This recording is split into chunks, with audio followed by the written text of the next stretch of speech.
સુરત મહાનગરપાલિકાનું આરોગ્ય વિભાગ શંકાના ઘેરામાં આવ્યું। શહેરની ઘણી ડેરીના સેમ્પલ ફેલ થતા આરોગ્ય વિભાગે કોઈ કાર્યવાહી ન કરતા સવાલ ઉઠ્યા। ખુદ આરોગ્ય વિભાગે સ્વીકાર્યું હતું કે ડેરીના પનીર, ઘી, ચીઝ ખાવા લાયક નથી। આનાથી ગંભીર પ્રકારના રોગો થાય છે। તેમ છતાં જથ્થો નાશ કરવાને બદલે હજુ પણ વેચાણ ચાલુ છે। ડેરીનું પનીર, ઘી, ચીઝ ખાવા લાયક નથી, તેમ છતાં ડેરી ધમધમી રહી છે। કોની રહેમ નજર હેઠળ આ ધમધમી રહી છે તેવા સવાલ ઉઠ્યા છે।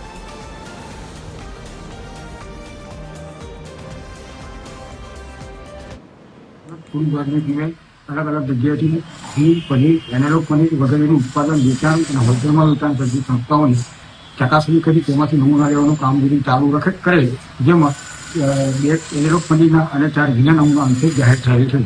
અંશેક જાહેર થાય એટલે ગંભીર બાબત જ કહેવાય। તેમની સામે એથિક્સ સોસાયટીના કાયદા પ્રમાણે કાર્યવાહી કડકમાં કડક કાર્યવાહી કરવામાં આવશે। આજે એ લોકોનું પણ પાછું ચેકિંગ કરવાનું રહેશે અને પછી આગળની કાર્યવાહી કરવામાં આવશે।